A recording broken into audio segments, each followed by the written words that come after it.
اس طریقے سے قابض ہو گیا اقتدار پہ اور ایک مقدمہ قائم کیا ہائی جیکنگ کا،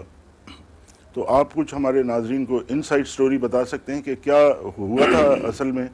اور اس سے یہ ظاہر ہوگا کہ جو قبضہ کیا جاتا ہے اقتدار میں سازشیں ہوتی ہیں وہ کس طرح سے، اس کی ورکنگ کیا ہوتی ہے، کس طریقے سے آپ پہ پریشر ڈالا جاتا ہے، یا کیا موومنٹس کیا ہوتی ہیں؟ میں آپ کو عرض کر دوں کہ میاں نواز شریف کے ساتھ میرا بڑا پرانا واسطہ ہے۔ جب وہ پنجاب کے چیف منسٹر تھے، میں سندھ کا چیف منسٹر تھا، میں اس کے سائیکی کو اور اس کے نیشنل اپروچ کو جانتا ہوں۔ وہ بڑی نیک نیتی کے ساتھ چاہتے تھے کہ سارے ادارے اپنے حدود میں کام کریں، اور اس کو اس چیز کا احساس تھا کہ پاکستان کی فوج ایک طاقتور فوج ہونی چاہیے اور اس کو کرنا چاہیے، لیکن اس کی کوشش یہ تھی کہ وہ بھی اپنے دائرے میں کام کرے۔ اس کو پہلے ٹائم پرائم منسٹر میں محسوس ہوا کہ فوج کا سپہ سالار اگر اپنے دائرے میں کام نہیں کرے گا تو ملک کا بہت ہی نقصان ہو چکا ہے، 3 مارشل لا لگ چکے ہیں، تو اور نقصان ہوگا۔ تو اس نے اس کے بچانے کے لیے اس سسٹم کو کہ ہر ایک اپنے اپنے دائرے میں کام کرے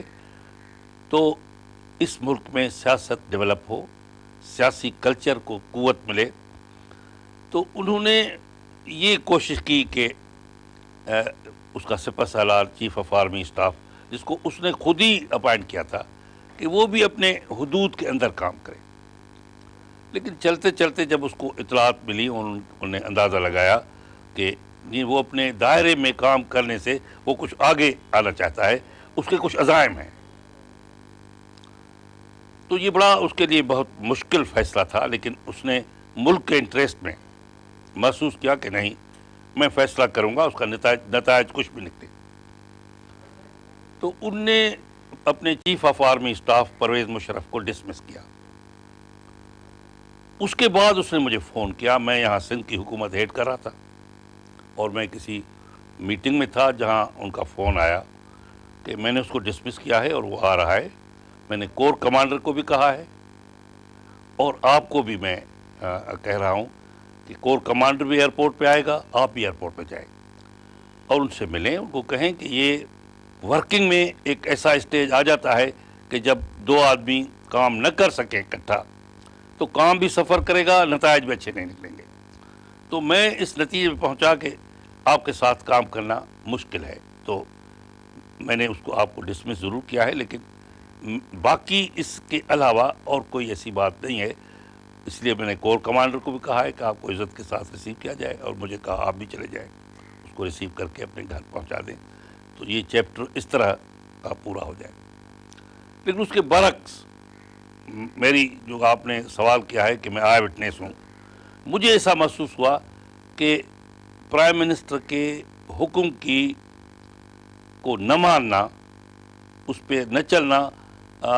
یہ چیف آف آرمی اسٹاف فیصلہ کر چکا تھا اور وہ انسٹرکشنز دے چکے تھے کہ کسی چیز میں بھی اگر ایسی پوزیشن ہو تو وہ ٹیک اوور کر لیں۔ کہ میں جب ایئرپورٹ پہ پہنچا تو آرمی ایئرپورٹ ٹیک اوور کر چکی تھی، یہاں تک میری گاڑی کو کھڑے ہونے کی بھی وہاں جگہ نہیں تھی، لیکن بہرحال گاڑی کھڑی ہوئی، ہم وہاں گئے، میں نے اپنی خواہش کا اظہار کیا کہ میں اس لیے آیا ہوں، لیکن مجھے بتایا گیا کہ کوئی بھی آدمی اس حد سے آگے نہیں جائے گا اور آپ ان سے مل نہیں سکیں گے۔ اور پھر میں وی آئی پی روم میں چلا گیا، میں وہاں بیٹھا، جتنا بھی مناسب کوشش تھی، جب پتہ پڑا کہ نہیں، کوئی امکان ہی نہیں ہے چیف آف آرمی اسٹاف تک پہنچنے کا، تو پھر میں نے مناسب نہیں سمجھا وہاں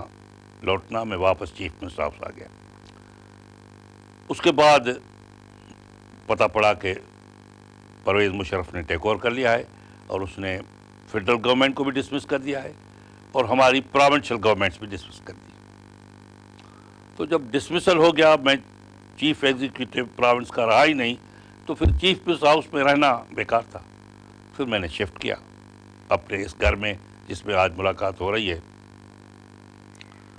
میرے پہنچنے کے بعد ہی رینجرز نے اس گھر کو ٹیک اوور کر لیا، اور ایک افسر آئے جو مجھے اس نے کہا کہ آپ انڈر ہاؤس اریسٹ ہیں، اور کوئی آدمی اندر سے باہر نہیں جائے گا اور کوئی آدمی باہر سے اندر نہیں آئے گا۔ میں رپورٹ دے دیتا ہوں کہ آپ ہیں اس ہاؤس میں اور میں نے چارج سنبھال لیا ہے، میں نے اس لیے آپ سے ملاقات کی۔ وہ چلے گئے۔ یہ قسم پرسی آپ دیکھیں کہ یہ سختی کی لیول،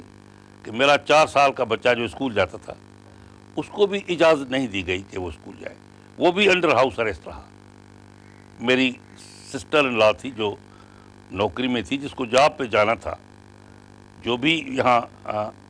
ہمارا سن کے ہمدردی کے لیے آئی تھی، وہ بھی یہاں رہ گئی، اس کو بھی نہیں چھوڑا، اور باقی جتنے لوگ بھی۔ اور پھر چند دنوں کے بعد مجھے بلایا گیا ملیر کے ملٹری بیرکس میں۔ وہاں ایک جنرلز کی ٹیم تھی، اس میں کچھ کو میں جانتا تھا، کچھ یہاں ایجنسیز کے ہیڈ رہے تھے، ان میں سے بھی 1-2 آدمی تھا، ان کو بھی میں جانتا تھا۔ اور وہ کہانی مجھے کچھ ایسی لگی کہ یہ کوئی ایسا جھوٹا کیس بنا رہے ہیں جس میں پرائم منسٹر پہ یہ تہمت لگا رہے ہیں کہ انہوں نے اس جہاز کو ہائی جیک کرنا تھا اور اس کو ہوا میں رکھنا تھا جب تک کہ اس کا فیول ختم ہو جائے۔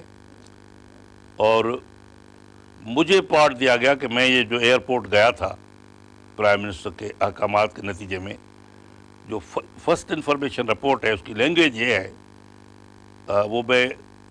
انگریزی میں بولوں گا کیونکہ لکھا ہوا انگریزی میں ہے، وہ یہ تھا کہ I went to airport to arrest Pervez Musharraf, to take him into custody, to put him under wrongful confinement and kill him۔ یہ رول مجھے دیا گیا، اور وہ رول دیا گیا میاں نواز شریف صاحب کو کہ وہ پلین کو ہائی جیک اس نے کیا، اور وہ تا اس وقت تک جب تک کہ اس کا فیول ختم ہو جائے۔ یہ سراسر ایک جھوٹی اسٹوری، ایک غلط بات لوگوں کے، یہ ایک بہانہ بنایا انہوں نے ٹیک اوور کرنے کا۔ اس کے عزائم پہلے سے تھے،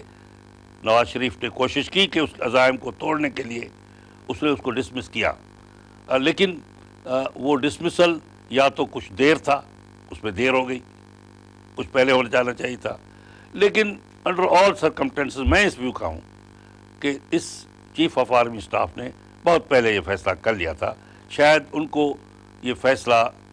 میاں نواز شریف کا پسند نہیں آیا تھا جب اس نے اس سے پہلے والے چیف آف آرمی اسٹاف کو، جب وہ حدود سے باہر نکل کے اس نے بات کی، جہاں جنرل جہانگیر کرامت نے، کیونکہ ان کا جو کام تھا وہ وہی تھا جو آرمی ایکٹ کے مطابق، پاکستان کے کانسٹیٹیوشن کے مطابق کرنا چاہیے،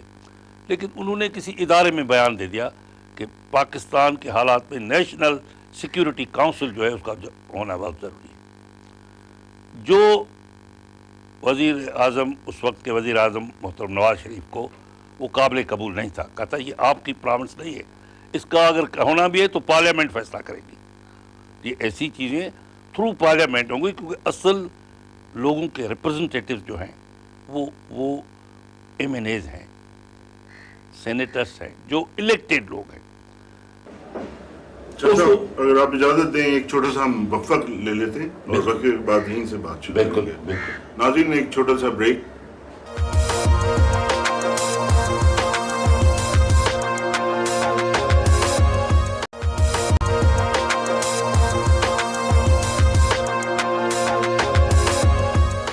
ویلکم بیک ناظرین۔ شاہ صاحب آپ 12 اکتوبر 1999 کے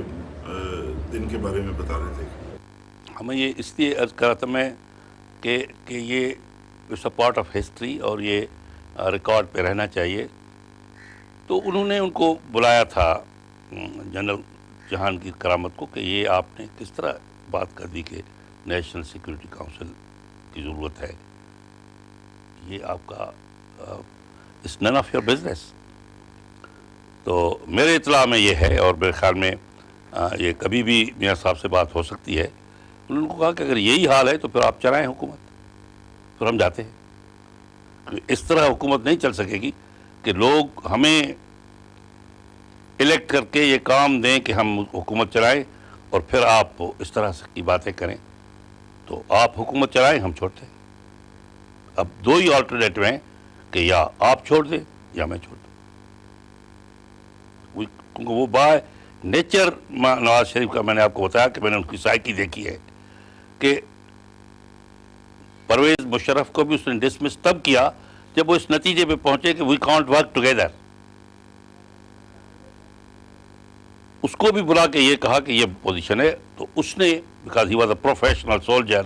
تو اس نے کہا نہیں، آئی فیل کہ I should not have said that and I quit,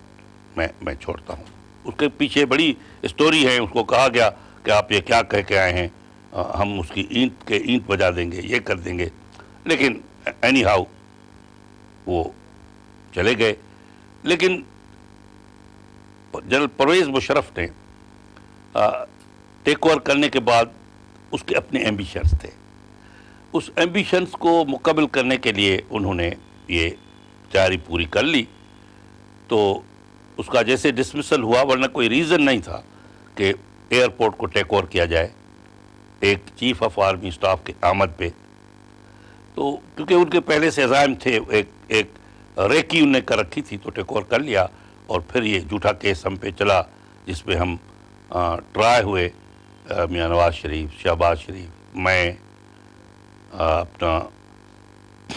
Rana مقبول احمد آئی جی سندھ، اور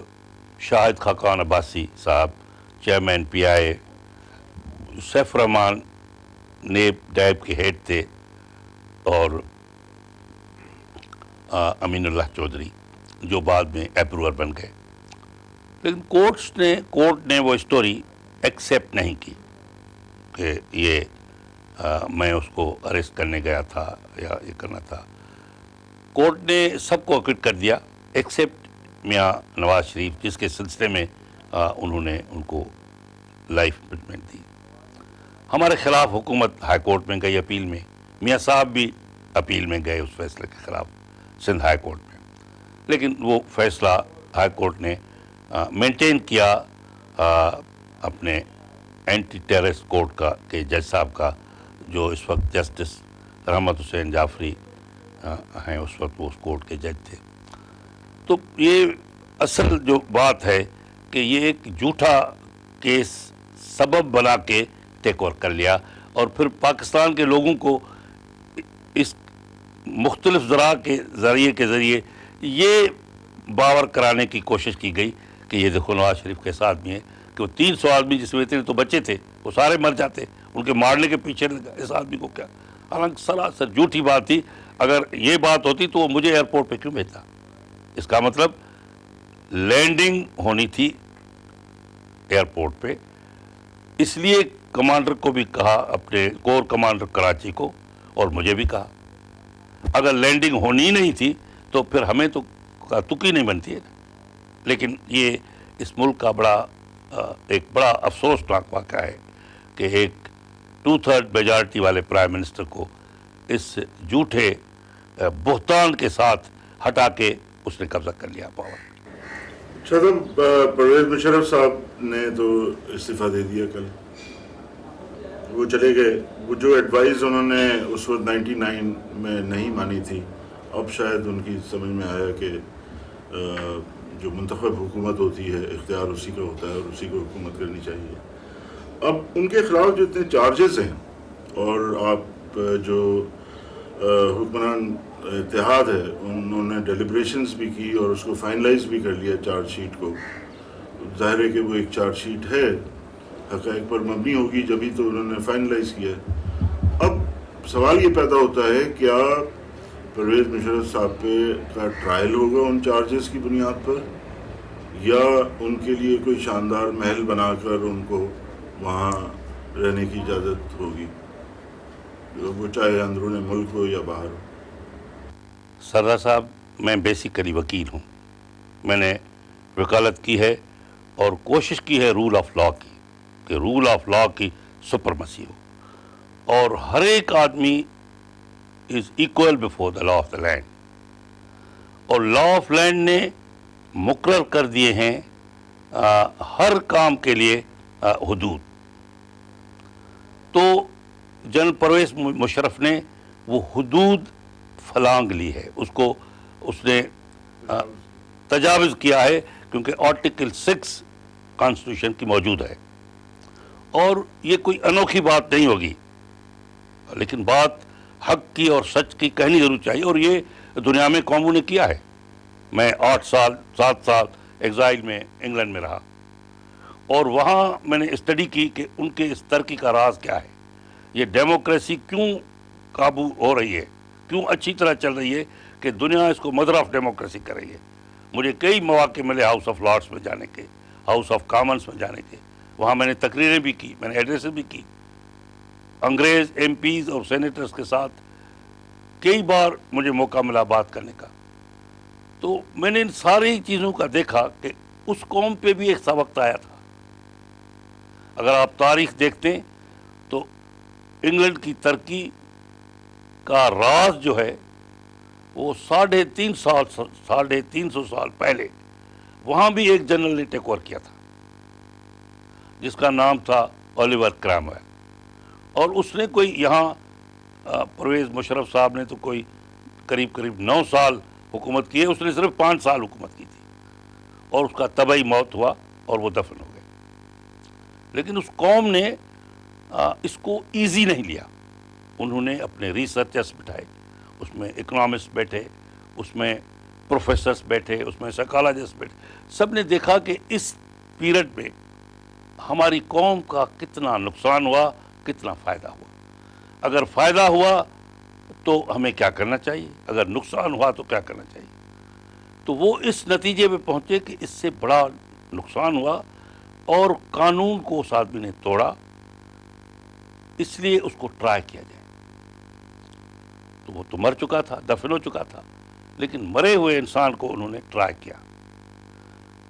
کیا، اور یونانیمس ڈیسیشن ہوئی کہ اس کو پھانسی دی جائے، اور اس کو پھانسی دی گئی۔ اب کیسے اس کو مرے ہوئے انسان کو تو انہوں نے قبر سے اس کے میت کو نکالا، اور میں وہ اسٹریٹ لنڈن کی دیکھ کے آیا ہوں جہاں اس کو پھانسی دے کے ٹانگ دیا۔ ٹانگنے کے بعد کچھ عرصے کے بعد جو سر سے نیچے والا حصہ تھا اس کو تو اٹھا کے انہوں نے پٹ میں پھینک دیا، جس کو گٹر بولتے ہیں، اس میں پھینک دیا، لیکن جو اس کا سر تھا اس کو 24 ایئرس کے لیے ویسٹ منسٹر ایبے کے باہر ایک پول ہے اس پہ ٹانگ دیا۔ میں وہ ویسٹ منسٹر ایبے بھی دیکھ کے آیا، وہ پول بھی دیکھ کے آیا۔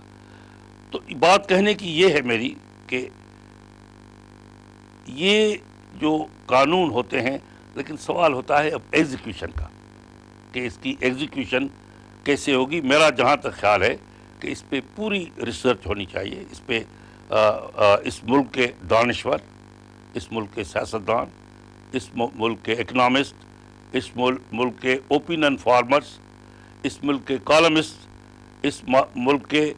خیر خواہ بیٹھ کے اس عرصے پہ کام کریں، دیکھیں کہ پرویز مشرف کے دور میں پاکستان کو کیا نقصان ہوا، اور اگر نقصان ہوا تو ہمیں کیا کرنا چاہیے۔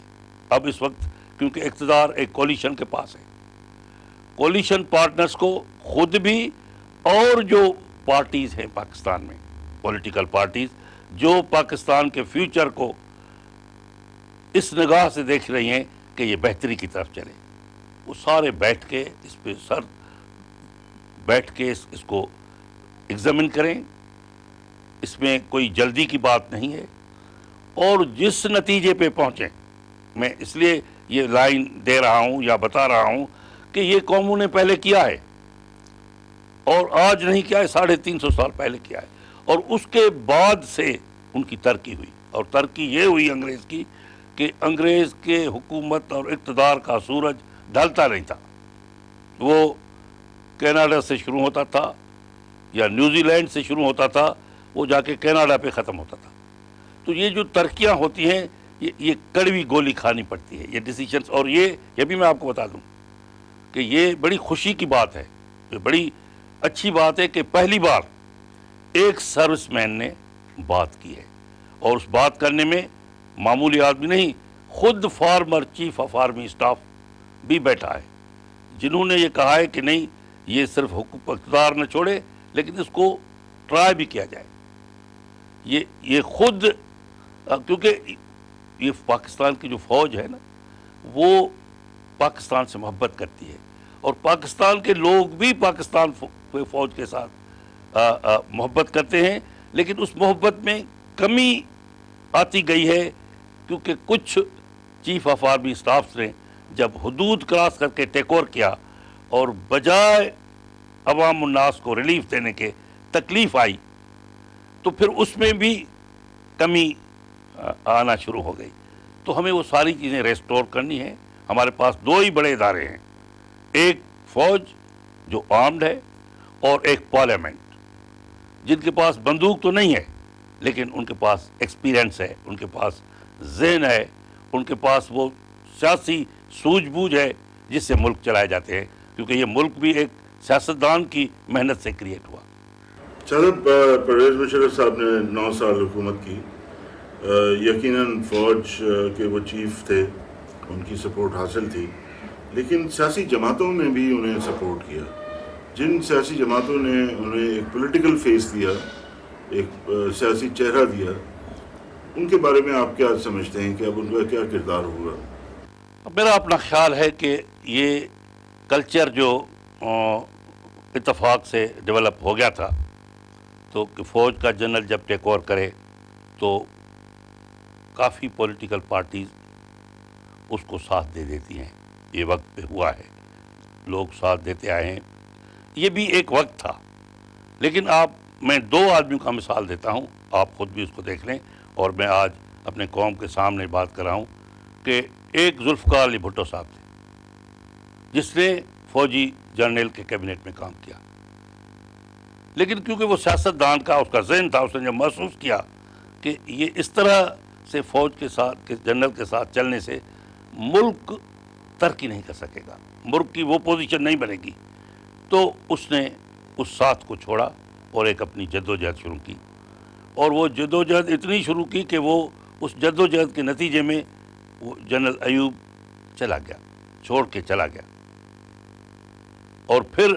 اتنے برس گزر گئے ہیں, آپ دیکھ رہے ہیں کہ اس کی قربانی جو ہے وہ یاد کی جا رہی ہے اور اس کے پیچھے قوم ابھی تک ووٹ دے رہی ہے. دوسرا آدمی میاں نواز شریف, اس نے بھی ایک جنرل کے ساتھ کام کیا, لیکن اس کے بعد اس کی جو ڈیولپمنٹ ذہنی ہوئی یا حقائق اس کے سامنے آئے تو انہوں نے محسوس کیا کہ نہیں, یہ 2 علیحدہ ادارے ہیں, ایک فوج کا ادارہ, ایک سیاست کا ادارہ. ایک کی سپرمسی جو ہے وہ سارے ملک پہ ہونا چاہیے, وہ ہے پارلیمنٹ. ہر دوسرا ادارہ انکلوڈنگ فوج, they have got to be subservient to the parliament. یہ ذہن جب تک نہیں ڈیولپ ہوگا پاکستان کے حالات بہتر نہیں ہوں گے. تو وہ پولیٹیکل پارٹیز جنہوں نے ساتھ دیا ہے, میرے خیال میں آہستہ آہستہ ان میں ریئلائزیشن آئے گی اور ان کو محسوس کرایا جائے گا کہ یہ اس طرح سے ساتھ دینے سے ملک کا نقصان ہوگا, ان کا بھی نقصان ہوگا, ملک کا بھی. تو یہ کلچر کم ہوتا جائے گا. جیسے میں اپنی پارٹی کے متعلق یہ بات کر سکتا ہوں کیونکہ لنڈن میں جو ٹائم میں اپنی پارٹی کے قائد میاں نواز شریف کے ساتھ رہا یا میرے پارٹی کے پریزیڈنٹ محمد شہباز شریف صاحب کا رہا, تو یہ ایشو کئی دفعہ آیا کہ جو ٹرن کوٹس ہیں جن کو اردو زبان میں لوٹا بولتے ہیں, ان کے متعلق ہماری کیا اپروچ ہوئی. معافی لوٹوں کے بارے میں آپ سے گفتگو جاری رہے گی. ایک چھوٹا سا بریک ہم لے لیتے ہیں. ناظرین, ایک مختصر سے وقفے کے بعد شاہ صاحب سے پاکستان کے سیاسی منظرنامے پہ بات کر رہے ہیں.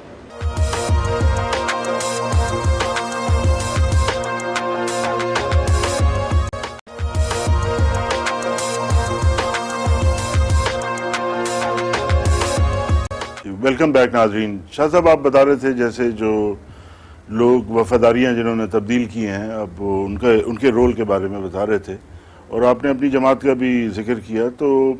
لوگوں کا یہ بھی خیال ہے کہ اب شاید دوبارہ سے واپس آپ کی جماعت میں بہت سارے لوگ آ جائیں گے جو چھوڑ کے گئے تھے. تو آپ کی کیا پرائرٹیز ہیں کہ ان کو لائن میں کھڑا رہنا پڑے گا, یا حالات کو دیکھ کے اگر فیصلے کو کسی اسٹیج پہ ریویو کرنے کی بات آئی تو وہ تو اور بات ہے، لیکن جہاں تک میں جانتا ہوں اب تک یہ فیصلہ ہے کہ جن لوگوں نے پارٹی چھوڑ کے ایک جنرل کو سپورٹ کی ان کو ایکسیپٹ نہ کیا جائے، خاص طور پہ ان لوگوں کو جنہوں نے لیڈرشپ پرووائڈ کی اور ان کو بھی پارٹی کو چھوڑنے کی اور آگے ساتھ دینے کی۔ تو اس وقت تک جو ہماری پارٹی کی پوزیشن ہے وہ یہ ہے، لیکن میں ابھی 7 سال کے بعد آیا ہوں، گراؤنڈ ریئلٹیز کو میں ابھی ایگزامن کروں گا، میں دیکھوں گا، پھر جب یہ سبجیکٹ کہیں سامنے آیا تو اس کو اسی لحاظ سے یہ کریں گے کہ اس کلچر کو اسٹاپ کرنا ہے، یہ اسٹاپ نہیں ہوگا تو ملک کا نقصان ہوتا رہے۔ ہمارا سوال یہ تھا کہ وہ سیاسی جماعتیں جنہوں نے پرویز مشرف کو ایک سیاسی چہرہ دیا تھا، ان کا کیا رول آپ دیکھتے ہیں آئندہ؟ جیسے کیو لیگ ہے اور شیرپاؤ ان کے ساتھ تو معاوضے میں بھی وہ شریک ہونا چاہ رہے تھے، اور ایم کیو ایم ہے، اس کے حوالے سے ہمارے سوال تھے کہ ان کا کیا اب رول ہوگا مشرف صاحب کے جانے کے بعد؟ پاکستان کی ہسٹری کو اگر آپ دیکھیں گے تو جو اس طرح کی پارٹی بنتی ہیں ان کا جو اس طرح سے چلتی ہیں ان کا وجود بچتا نہیں ہے، کیونکہ ہمارے سامنے ایک مثال ہے جو میں نے دیکھا یہاں بنی، وہ پاکستان مسلم لیگ کنونشن جو جنرل ایوب نے بنائی۔ میرے خیال میں ابھی آپ میں سے میری پوری قوم سن رہی ہے کہ بہت کم لوگ جانتے ہوں گے کہ کوئی پاکستان مسلم لیگ کنونشن بھی ہے۔ تو وہ پروسیس ایسی ہے جس میں ایسی پارٹیوں کے وجود جو ہیں وہ آہستہ آہستہ ختم ہو جاتے ہیں، it's a matter of time. M Q M کیونکہ ایک اس کا جو اپنا کیریکٹر ہے وہ مختلف طریقے کا ہے، وہ اس کو آپ ایسی پارٹیوں کے ساتھ کمپیئر نہیں کر سکتے، کیونکہ ان کی جو خاص اپنی ڈیولپمنٹ ہے یا جو پولیٹیکل اسٹرینتھ ہے یا پولیٹیکل کیریکٹر ہے، وہ میں نے جو دیکھا ہے ان کا یہ شروع ہوئے ہیں پہلی 88 کی الیکشن سے، ابھی 20 سال ہو گئے ہیں، تو وہ اپنے پروگرام کے مطابق لوگ ان کے ساتھ چلے آ رہے ہیں۔ اب یہ ان کے متعلق جو فیصلہ ہوگا مثال وہ بھی عوامی کریں گے، کیونکہ اصل طاقت ان کی ہے، کیونکہ انہوں نے بھی یہ ساتھ دیا تھا ایک جنرل صاحب کا، جو ہمارے خیال میں اس کلچر کو ختم ہو جانا چاہیے اور نہ ہونا چاہیے تھا۔ شاہ صاحب، اب پوری قوم پرویز مشرف کے بعد ان کی نظریں یہ ہیں کہ افتخار محمد چودھری بحال ہوں گے یا نہیں۔ آپ کا جوڈیشل فریٹرنیٹی سے بڑا گہرا تعلق رہا ہے، آپ کیا سمجھتے ہیں کہ جو رکاوٹیں تھیں ان کی بحالی میں اب کیا دور ہو جائیں گی، یا اب مزید یہ پوزیشن وہ جماعتیں لے لیں گی جو کہ سمجھتی ہیں کہ کچھ ایسے کیسز تھے کورٹ میں جب افتخار چودھری صاحب تھے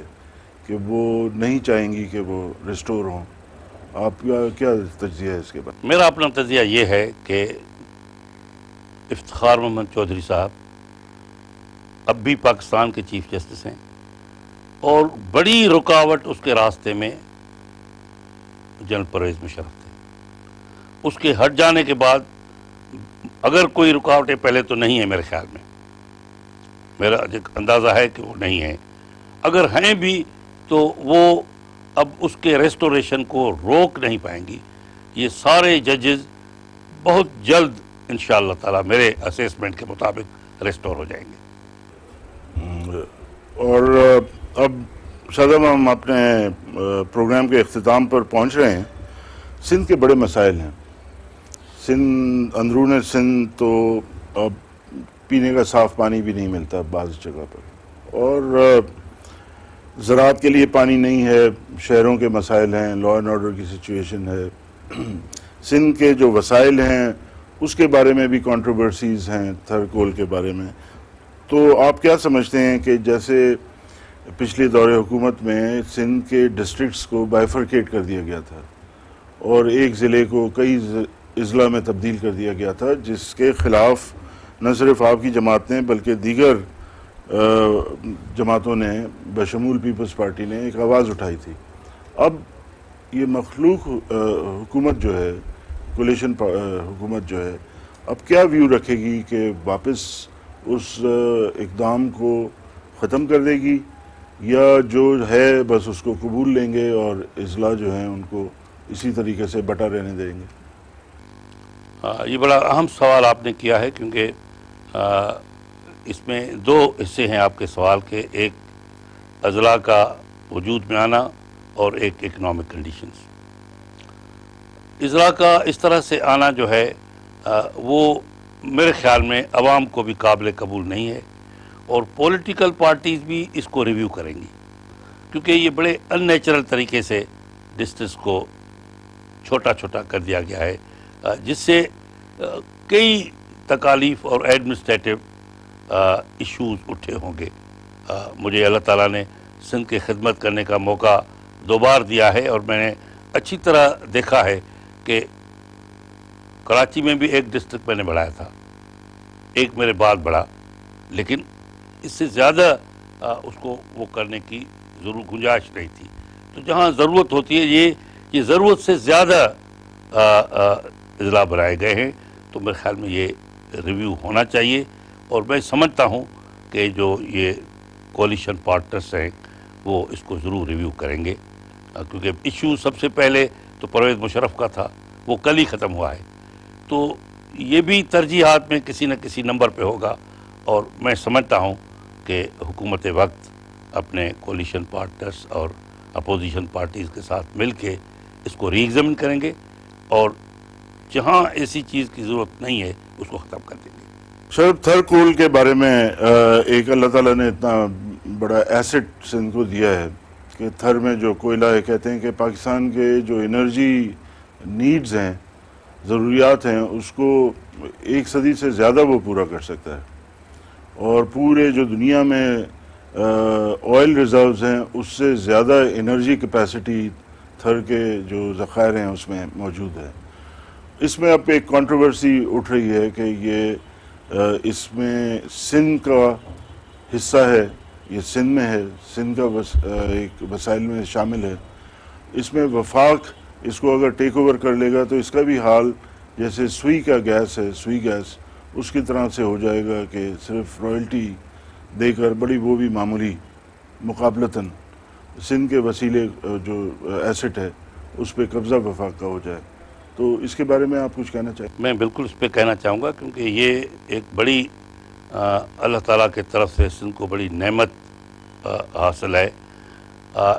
اس میں پاکستان کو پرائرٹی بیسس پہ ہاتھ ڈالنا چاہیے، اور اس کو حکومت پاکستان کو سارے اپنے جو ان کے ذرائع ہیں انویسٹرز کے، ورلڈ بینک ہے اور جو ادارے اس کو خرچہ کریں، انویسٹ کریں، تو اس کو پہلی ترجیح پہ کریں کہ کوئی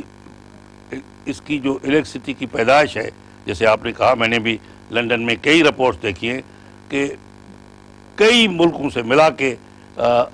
جس میں سعودی عرب بھی ہے، ایران بھی ہے، عراق بھی ہے، ان سے بھی کئی گنا زیادہ ہے. تو ایسے ذخیرے کو ہم کیوں نہ استعمال کریں اپنے ملک کے بہتری کے لیے. اور جب ہم استعمال کریں تو اب وہ جو سوئی گیس کے لیے پالیسی ایڈاپٹ ہوئی وہ پرانا دور تھا، اس وقت کی اپریسیشن مختلف تھی. اب کی جو اپریسیشن وہ یہ ہے کہ سندھ میں بہت اکنامک کنڈیشنز خراب ہیں، اور ان کو ان کے بہتر کرنے کے لیے جب یہاں اتنا ذخیرہ ہے تو اس میں سب سے زیادہ پرائرٹی سندھ کے لوگوں کو دینی چاہیے، اور تو ان کے بھی اکنامک کنڈیشنز بہتر ہوں. پاکستان کے ساتھ ساتھ سندھ بھی اکنامکلی ڈیولپ کرے، اور سندھ کے لوگ بھی اس کا فائدہ لیں، ملک بھی فائدہ لے اور صوبہ بھی فائدہ لے جہاں پہ یہ ذخیرہ ہے. تو یہ انشاءاللہ تعالی اس پالیسی کو کوشش کی جائے گی کہ اس کو اپنایا جائے. ناظرین، ایک مختصر سے وقفے کے بعد شاہ صاحب سے